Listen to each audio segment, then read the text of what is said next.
Hey guys, it's Kaz2 aka Cats and Camera, and today I'm doing my June wrap up. Now here's the thing, in June I did a massive TBR and I was like, I'm gonna read them all, it's gonna be fine. And then I remembered I was on holiday for a week and I didn't want to just force loads of books read and not enjoy them. So I ended up reading 7 things, which is still a pretty decent amount of books.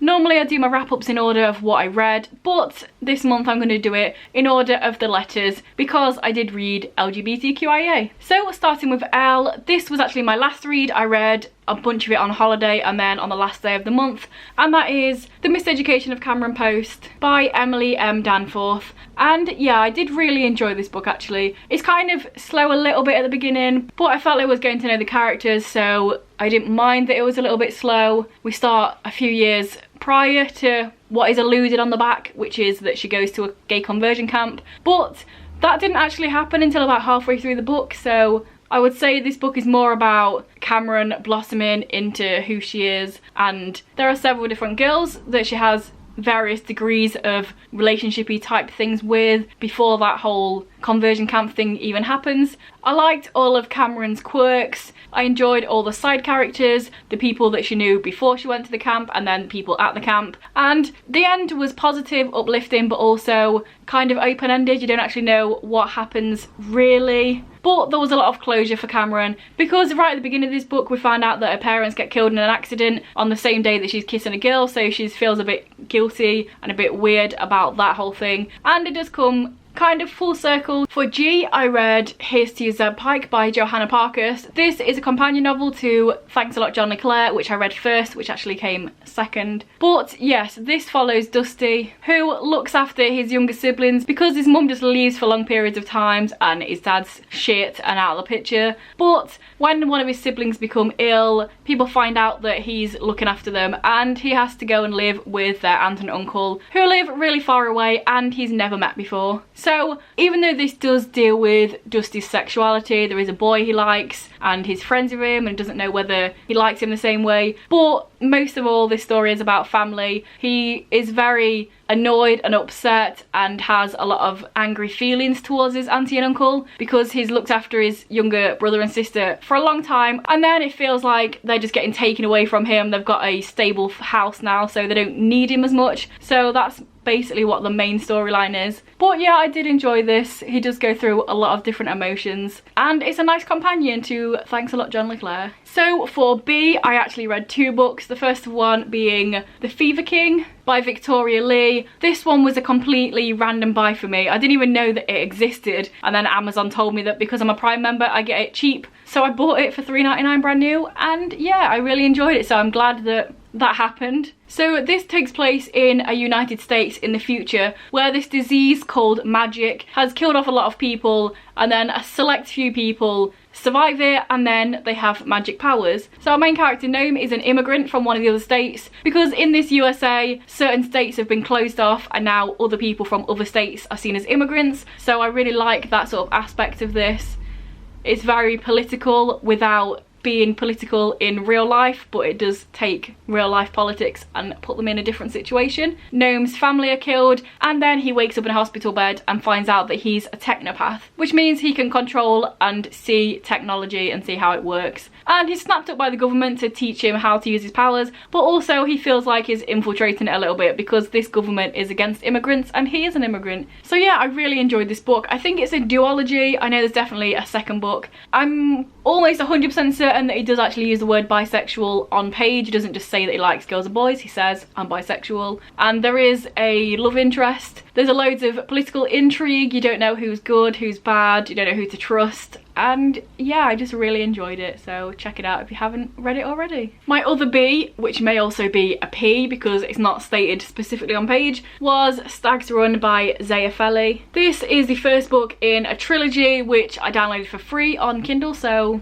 check it out I guess if you want to give it a go. Not gonna lie, it was the cover that drew my eye, but I did enjoy the story. So in this book we follow Ren, who is the bastard son of the Queen, who has died previously, and he has all of the luxuries of being part of the royal family, but also he's not really part of the royal family, so he's got that sort of thing going on. And then unfortunately the king and Ren's half-brother Prince Helic are murdered. Ren is accused and he has to run away with one of the prisoners, Anik, and it's all about them running away, trying to figure out how to prove that Ren didn't do it. And yeah, it's very much a slow burn. Nothing romantic happens in this first book, but there is this whole bubble into the surface, enemies to lover kind of thing with Ren and Anik. And although nothing actually happens in this book romantically or like that, Ren mentions several times that he likes men and women, so bisexual or pansexual, I don't know, but I'm fitting it into here. It's not the best thing I've ever read, it's kind of obvious what's going to happen, but I did enjoy it. I have the second book, which I definitely want to get to soon. For tea, I finally read Mick and Michelle by Nina Rosing. I've had this on several TBRs and I finally got around to reading it. This one, it started off really slow for me. I felt like there was too much description of Michelle's family. So this follows Mick, who knows that she's a girl who is called Michelle, and it's about her family. And I'm good with finding out the backstories of the family, but I felt like at the beginning we didn't know enough about Michelle to care about her family members and her extended family members. But the first quite a few chapters were just going into this backstory about her grandparents and about all this Irish heritage, which would have been interesting if we actually knew anything about our main character. But yeah, it started off quite slow, and also it felt like it hadn't been edited properly, which is unfortunate. I'm not going to hold it against this book too much, but literally at the start of chapter 8, this paragraph and this paragraph are the same paragraph with just the first sentence changed slightly.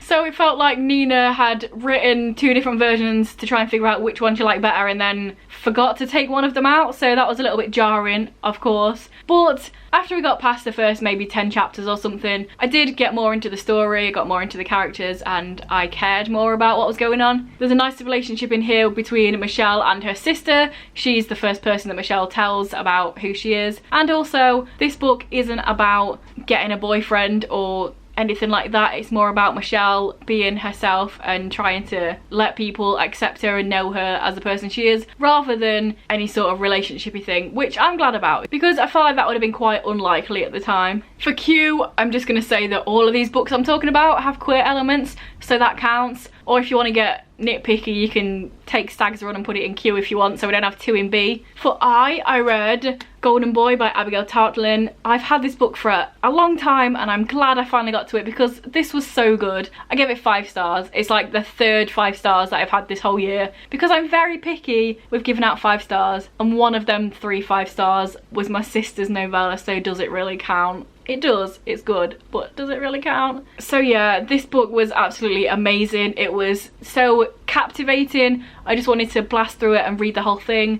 Definitely not for the faint-hearted though, because right at the beginning of this book there is a rape scene, and it's not just a little rape scene, it tells you from the beginning to the end everything that happens. So if you can't read about rape, then definitely don't pick this up, because it's very visual, tells you everything. But if you can get past that, then I definitely recommend this book. It was so good. We follow Max Walker, who his whole life had known that he's intersex, but after this rape happens, he's questioning more about who he is and his identity, and it's really good. It's told by multiple perspectives as well. We see from him, we see from his parents and from his brother and his friends, and I always felt like it was the perfect time to have somebody else's point of view. It never felt like we was in somebody's point of view and then it changed to somebody else and I wanted to stay there with them. It always felt like the perfect moment, and it's just great. There's a lot of things going on here. I don't want to spoil anything that happens, but it's just a great book. I learned so much about intersex and what it means and the different versions of being intersex,